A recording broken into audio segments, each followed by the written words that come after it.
Okay, we're back hopefully for the last of the S Corporation tortures.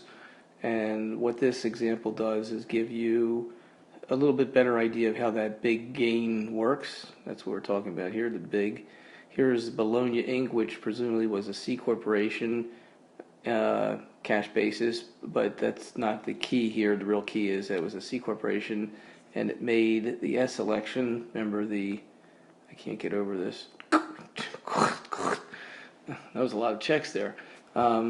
Check the box to be the S corporation down here, and this is as of the date that it made the election. Here's what it had as basis. Here's what the fair market value was. This is the built-in gain.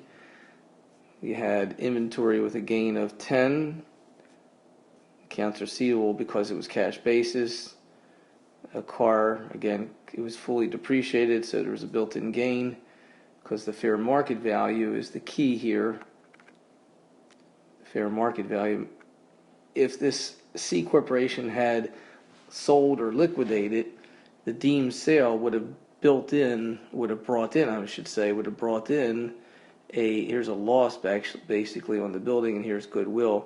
Based on the fair value, a deemed sale at the C corporation, had it occurred as a liquidation, would have had a net. That's the key. It would have a net between all the deemed sale items. It would have netted out a gain of $130,000 because of the pluses and minuses. Some of the things were up in value, some of the things were down in value. So that $130,000 that net at the date when the check the box was made, boy, that sound effect was a little late in coming there. This is the big gain at the date of you know what. So if the and it tells you down here how we get to the net because everything had a gain except for the building, which had a built-in loss. And we're only concerned with the net. So over the next 5 years, had the corporation as an S corporation sold and realized, or liquidated and realized the gain of $200,000, let's say, on the liquidation on the deemed sale, 130 of it belongs to the date of the check the box, the date of the election. So if it's within 5 years, this 130 will be subject to two tax levels, one as if it was a C, plus the shareholder tax level, which happens anyway.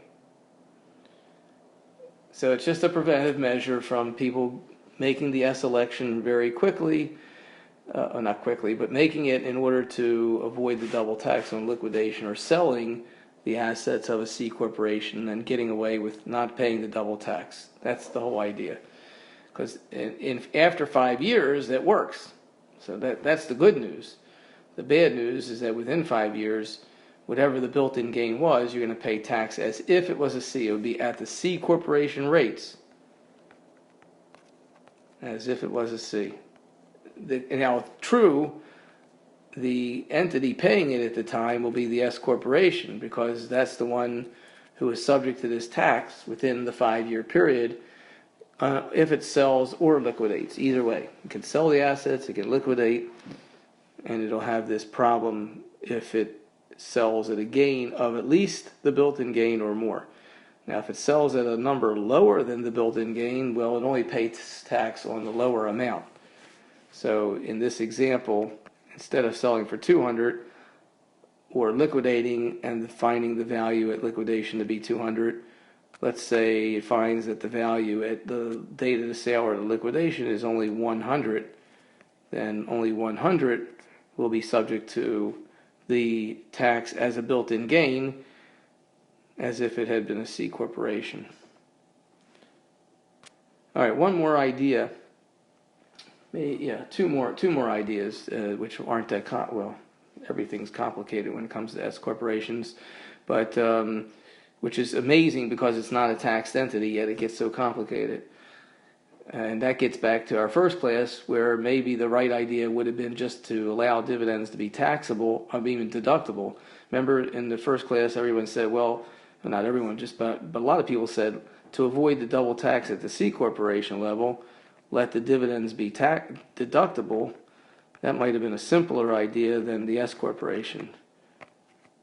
But Congress didn't do that. So I'll say right now, good idea. And that still may happen. We still may see that in the next administration. So keep your eyes posted for that. But back to liquidating a S corporation, I said that the same rules apply where it acts as a deemed sale at the S corporation, and that creates a tax. But unless there's a big gain, built-in gain, there's no actual tax paid here. It's a deemed sale, but still no tax, unless there's a built-in gain. So the deemed sale can create a gain, and that gets passed through on the K1 to the shareholder. So what about the shareholder? Are they going to have a double tax? Well, no. Here's why. The shareholder will pick up the gain as taxable. That's true. But let's take a look at the other flip side of how this works. The S corporation liquidates or sells. Maybe to make this easier, let's do a sale. It sells everything, it gets cash. Put that in blue this time. So it gets cash, and it recognizes a gain on the sale of $150K.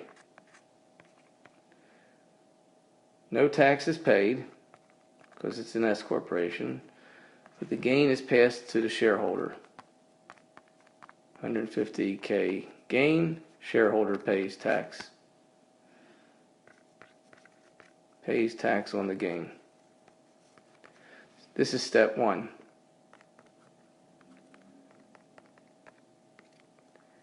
Step two is the corporation has $150,000 from the gain, and it gives the cash to the shareholder.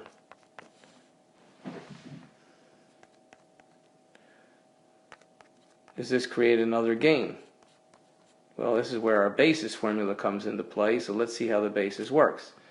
Let's say the shareholder's basis was 0 to begin with. Then the K1 tells them that they got a $150,000 gain on the sale, and you should know that from the formula that increases the basis to 150K. Then they get the cash from the corporation of 150K, and you should know that that decreases the basis.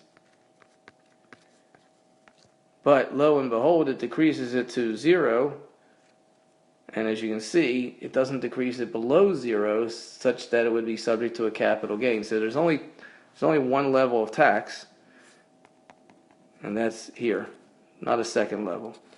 That's why the built-in gain rule had to apply, because otherwise, if the built-in gain rule hadn't applied, the S corporation avoids the double taxation on sale or liquidation. How do you like that? I hope you do. Okay. One last thing, which hopefully is a little easier than the items we've been covering, and that is the following. Time for a drink. And that is the following. Oh boy. So you're going along, you're an S corporation, everything's fine, and then all of a sudden, one of the shareholders decides to sell his stock. Let's say you have two shareholders, shareholder A, shareholder B, and B sells to A. This is just an example. It could be any other type. Many other types of examples. B sells to A. But the date that happens is not the convenient textbook problem date of like 12/31/16, which makes it real easy. No, it happens to be 7/18/16. date of sale. So now comes the end of the year. Comes to the end of the year of 2016, the S corporation has to give out a K1 to shareholder A and a K1 to shareholder B. How does the S corporation decide how to allocate the gains, losses, and all separately stated items to A and B? Has two choices. One choice is to do it just on the amount of days that B was a shareholder. That's choice number one. And that would be based on however many days it is from January 1 to July 18th. See down here, it would be January 1, 16 to July 18. I don't know what the number is, but let's say it's 194. That's probably more than that, but that's a pretty good guess. Let's say 194. Somebody will do it actually and figure it out. So one way is to just take the total of all the items, separately stated, non-separately stated, take the whole kit and caboodle and do a percentage of 194 days over 365, and that's how much goes to B. That's choice number one. Choice number two is to do an artificial, and we'll put this in parentheses, close the books as of July 18th, see what you got, and make the K1 to B just based on that number, and the rest goes to A. So to close the books would be simply saying that you close the books at July 1.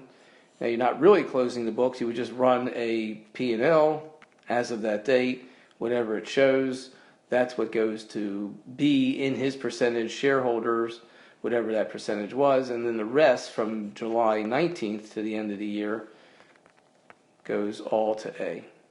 And it's good to know that you have this choice, because some years, under the circumstances, it might be better for A to do it number one way, the amount of days, versus number two, to close the books.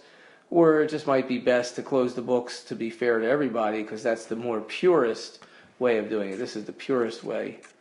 This way is subject to maybe there's a big gain after B leaves and he's going to pay part of that tax if you do it on the amount of days, or there's a big loss and so A won't get all that loss. So the best way is to close the books. But you do have the choice to do either one. Okay. I'll be sending you more messages either by videos or Canvas.